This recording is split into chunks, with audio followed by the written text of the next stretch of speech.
screen on? Try again. There, that's up. Without hope, without fear. These are the words that Michelangelo Merisi de Caravaggio lived by. When I say Michelangelo, you probably aren't thinking of the same person. I'm not talking about the same Michelangelo that did the creation of the David or the creation of Adam. And here's a picture for you guys. Oh, that's not right. Can you go back? Yeah, previous.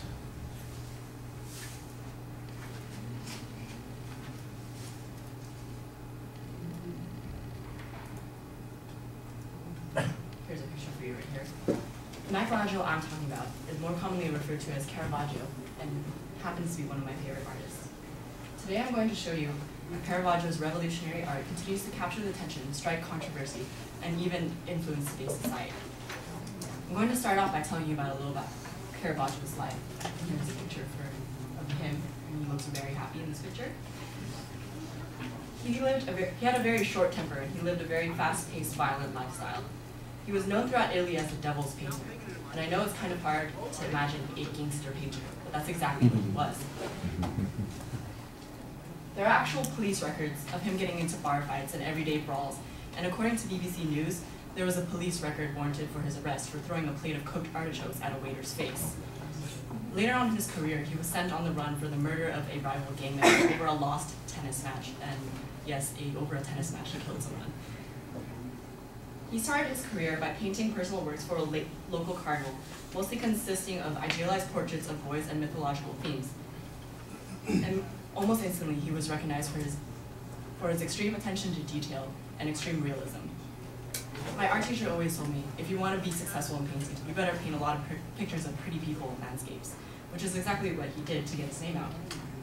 Even today, some of Caravaggio's paintings offend people for being too obscene, and some have even been said not to be art at all. Some have been labeled as pornography.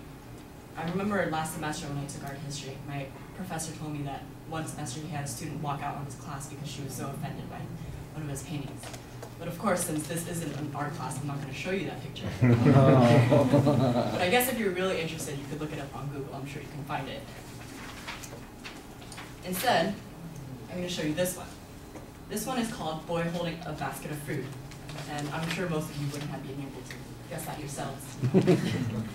But even early on in his career, you could see hints of his risque themes, because let's be honest, who really poses like that while they're holding fruit? Especially with their shirt hanging half off their torso. And even though this might not be controversial to you or me, you have to remember that this is 17th century Roman Catholic Italy.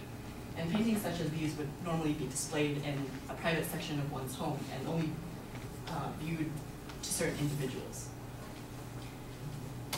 Caravaggio has known to be the forerunner of the Baroque period, and this period specialized in theatrical, dramatic, and sensual themes. He has even been said to have been the starter of it.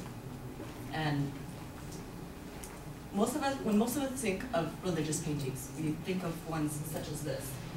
And this is the world-famous Ghent altarpiece made in northern Europe. Though it's a very beautiful piece, and far surpasses anything I'll ever be able to do, it is very symmetrical and static, much like most of the religious paintings of its time. And what makes Caravaggio so revolutionary is his style. And he developed a technique called tenebrism, which is an extreme contrast between light and dark. You can see that almost 70% of the canvas is covered with black. And he was so revolutionary in his style that he gained followers that were called the Caravaggisti, that even made a name for themselves in the art history world. Instead of giving us idealized portraits of the saints, Caravaggio gave us more realistic portrayals of them. And this one is called his St. John the Baptist in the Wilderness. Last fall, I had the honor of seeing this in person, and my art history teachers would always tell me, seeing a painting through a picture doesn't do it justice. And I never really understood what they meant until I went to Lachman to see this. And instantly I understood what he meant. You don't see the photographic detailing of the hair or the leaves, and you don't see the artist's hand, which is a term that we use to describe the different brush strokes and textures that are on the canvas. You can't see that through a picture. As you can see, there are vast differences this artist's depiction of the same theme in Caravaggio's. St. John the Baptist was usually portrayed as a friendly, welcoming person, and Caravaggio gives us a more introverted, sullen St. John. Caravaggio's art was so controversial for his time, and he left a mark on the world that was still noticeable today.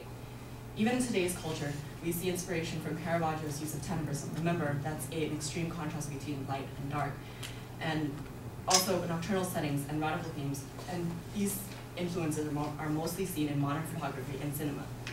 Caravaggio's influence lay dormant for an extended amount of time, but his genius was recently rediscovered and seen in places that most of us wouldn't expect because it's become such a part of our everyday lives.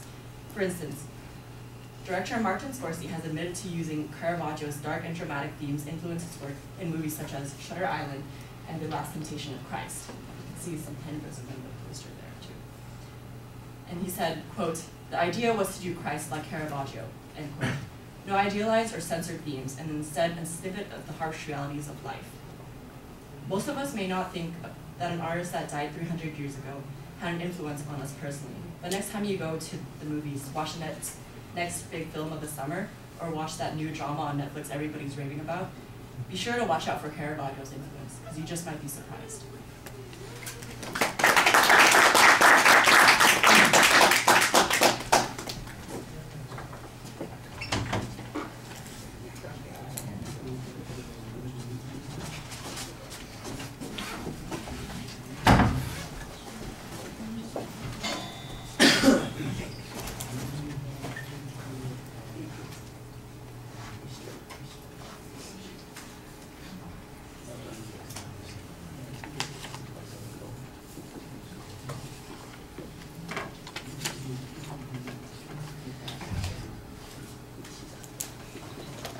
Jennifer, you here? What did you think? I thought her attention grabber was really good. Her visuals worked well with her speech. Her thesis statement was clearly stated. I didn't hear her cite many things, so I'm not sure, maybe I missed them. Also, she defined words that we might not know, and yeah, I thought her speech was really good.